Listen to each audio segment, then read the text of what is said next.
నమస్తే ఫ్రెండ్స్, నేను మీ మంజుల. ఈ వీడియోలో నేను చేపల పులుసు చేయడం చూపిస్తాను. చేపల పులుసు మనం ఇట్లా చేసినామంటే ముక్క ఇరగదు, పులుసు టేస్ట్ కూడా చాలా బాగుంటుంది. ఎవరైనా ఈజీగా చేసేసుకోవచ్చు. చూస్తుంటేనే నోరు ఊరిపోతుంది కదా. ఇంకెందుకు లేటు, ఈ చేపల పులుసు ఎట్లా చేయాలో చూపిస్తాను. నేనైతే ఇక్కడ 1 కేజీ కొర్రమీను చేపలు తీసుకొని మంచిగా కడిగి పెట్టిన. దీంట్లోకి కొద్దిగంత పసుపు, 1/2 teaspoon salt, 1/2 teaspoon కారం, 1/2 టీ స్పూను అల్లం వెల్లి పేస్ట్ వేసి ముక్కలకు బాగా పట్టించాలి. ఈ చేపలు తెచ్చుకునేటప్పుడు మనము తీసుకొని వెళ్తాం కదా, అక్కడ ప్రాణం ఉన్న చేపలను కట్ చేపించి తెచ్చుకోవాలి. మనకు పోకముందుకి అంత ముందుకు ప్రాణం లేని చేపలు అయితే అస్సలు తెచ్చుకోవద్దు. ప్రాణం ఉన్న చూసి తెచ్చుకోండి. ఒక చేపకి మొత్తం వచ్చినాయి, తోక అదేంటి తలకాయ మొత్తం వేస్తున్నా. నేనైతే ముక్కలు అయితే వేరు చేసి వేయట్లేదు. దానికి ఏవేవి వచ్చినాయి అన్ని ముక్కలు వేసేసి ఇట్లా మొత్తం కలిపేసి మూత పెట్టి ఒక అర్ధగంట సేపు పక్కన పెట్టుకోండి. టైం ఎక్కువ ఉంటే ఇంకెక్కువ పెట్టుకున్నా కానీ మంచిగానే ఉంటుంది ముక్క. ఎంత నానితే అంత మంచిగా అవుతాయి. ఇది పక్కన పెట్టేసి కొద్దిగంత చింతపండు నానేసుకోవాలి. నేను అది ఇక్కడ కొంచెమే ఒక నిమ్మకాయ సైజ్ అంతా వేస్తున్నాను. పులుసు ఎక్కువ కావాలనుకునే వాళ్ళు ఇంకా కొద్దిగా వేసుకోండి. ఈ చింతపండును పక్కన పెట్టి పొయ్యి మీద ఒక గిన్నె పెట్టి 1/4 టీ స్పూన్ మెంతులు, 1 స్పూను ధనియాలు, 1/2 టీ స్పూను జీలకర్ర, కొంచెం చెక్క, 2 లవంగాలు, 3 మిరియాలు, 2 ఇలాచీలు వేసి ఇవి బాగా వేగనివ్వాలి.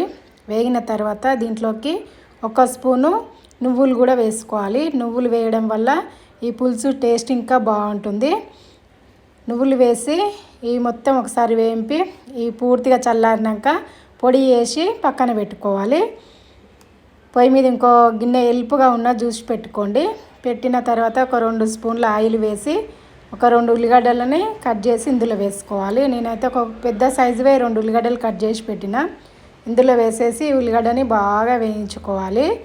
ఈ ఉల్లిగడ్డ ఇట్లా వేయించి పులుసు వేసుకుంటే రుచి ఇంకా బాగుంటుంది చేపల పులుసుకి. ఉల్లిగడ్డ వేగిన తర్వాత కొద్దిగంత పుదీనా కూడా వేసి ఇది కూడా వేగనివ్వాలి. ఇవి వేగిన తర్వాత నూనె నుంచి మొత్తం సపరేట్ చేసుకోవాలి. ఉల్లిగడ్డని మొత్తము పక్కకు తీసి పెట్టుకొని ఇది కూడా చల్లారిన తర్వాత మిక్సీ పట్టుకోవాలి. నేను కొర్రమీను చేపలు తీసుకున్నాను చెప్పినా కదా, మీరు సేమ్ ఇదే ప్రాసెస్ ఏ చేపలతోనైనా చేసుకోవచ్చు. చేపల పులుసు అయితే మస్తు కమ్మగా ఉంటుంది. ఇందులోకి ఇంకా 2 స్పూన్ల ఆయిల్ వేసేసి నానబెట్టి పెట్టిన చేప ముక్కలను ఇందులో వేసేసుకోవాలి. ఎన్ని పడతాయో అన్నీ వేసుకోవాలి విడివిడిగా. నూనె ఎక్కువ వేసి కూడా వేసుకుంటారు కానీ అది మళ్ళీ మిలుగుతుంది. మనకు నాన్ వెజ్కే వాడాలి. నాన్ వెజ్కి కూడా అంత బాగుండదు, స్మెల్ ఉంటుంది ఆ ఆయిల్. తక్కువ ఆయిల్ వేసుకొని కూడా ఇట్లా చేసుకోవచ్చు. ఇందులో ఎన్ని పడతాయో అన్ని వేసేసి మంట మీడియంలో పెట్టి మంచిగా ఫ్రై అవ్వనివ్వాలి. ఒక 50% ఫ్రై అవుతే చాలు మనకి చేపలు. ఒక సైడ్ వేగినాక రెండో సైడ్ తిప్పేసుకోవాలి. ఇట్లా చేయడం వల్ల మనకి ముక్క టేస్ట్ బాగుంటుంది. ముక్క ఇరిగిపోకుండా చితికిపోకుండా ఉంటుంది. మనం పులుసు చేసినా కానీ డైరెక్ట్ పులుసులనే వేస్తారు కానీ అది కొంచెం టేస్ట్ వేరే ఉంటుంది. ముక్క కొంచెం మెత్తగా పడిపోతుంది. ఇట్లా వేయడం వల్ల ముక్క కొంచెము మనకి క్రిస్పీగా ఉంటుంది. టేస్ట్ కూడా మంచిగా ఉప్పు కారం బట్టి బాగుంటుంది. ఇట్లా వేసుకోవడం వల్ల 2 పక్కల వేయించుకొని ఒక ప్లేట్లోకి తీసుకొని పక్కన పెట్టుకోవాలి. ఇదే విధంగా ఉన్న చేప ముక్కలను మొత్తము ఇట్లనే వేయింపుకున్న తర్వాత మనం మిగతా ప్రాసెస్ చేసుకోవాలి. ఇక్కడ నేను చిన్నదే గిన్నె పెట్టినా కాబట్టి కొన్ని ముక్కలే పట్టినాయి.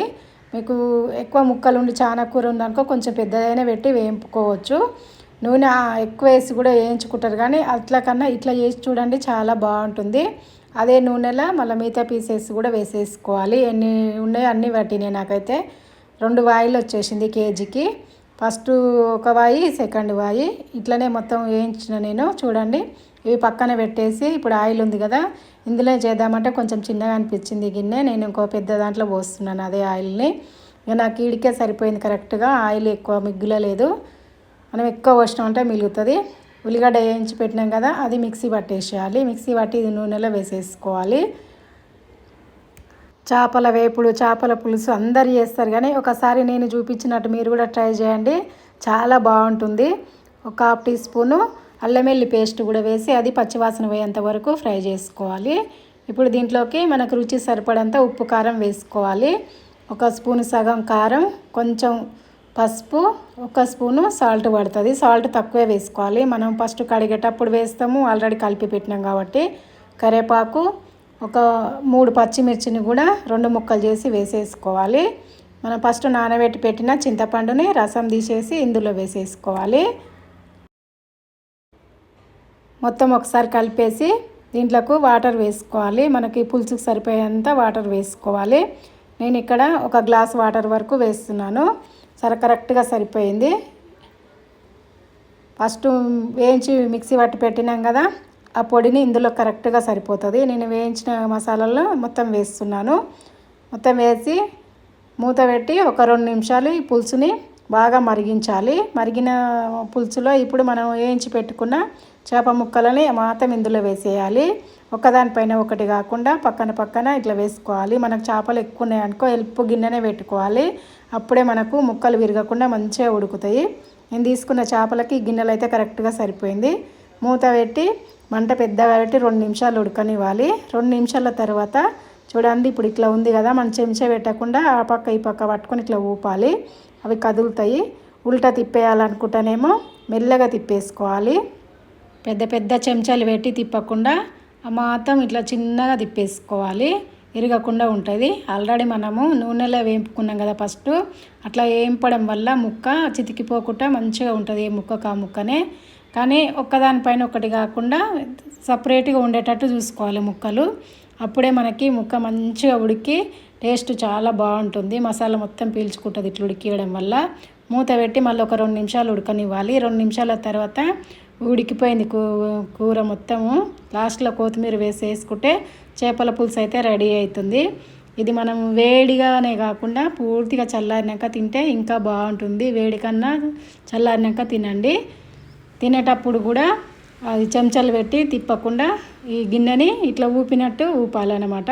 మొత్తం కలిసిపోతుంది కింది నుంచి పైన దాకా. మొత్తము ఆ పులుసు ముక్కలకు అంతా ఇట్లా కలిపేయాలి. 1 కేజీ కొర్రమేని చేపలతో చేపల పులుసు ఇలా చేస్తే ముక్క చితకకుండా ఉంటుంది, మస్తు కమ్మగా ఉంటుంది. ఒకసారి ఇది తిన్నామంటే మళ్ళీ ఎప్పుడైనా చేపలు తెచ్చుకుంటే ఇట్లనే వండుకోవాలన్నంత బాగుంటుంది. చూస్తుంటేనే నోరు ఊరిపోతుంది కదా. వీడియో మీకు నచ్చిందని అనుకుంటున్నాను. మీరు కూడా తప్పకుండా ట్రై చేసి మీకు ఎట్లా వచ్చిందో కామెంట్స్లో చెప్పండి. మీరు ఎట్లా చేస్తారో కూడా నాకు కామెంట్స్లో చెప్పండి. వీడియో నచ్చితే లైక్ కొట్టండి, షేర్ చేయండి. ఫస్ట్ టైం చూస్తున్న వాళ్ళైతే మంజుల ఏజే ఛానల్ని సబ్స్క్రైబ్ చేయండి. ముక్క చూడండి చితకకుండా ఉంది, మంచిగా ఉడికింది. నేనైతే అన్నం తినేస్తున్నాను. ఇంకొక వీడియోతో మళ్ళీ మీ ముందుకు వస్తాను. ఓకేనా? Thank you for watching. Bye.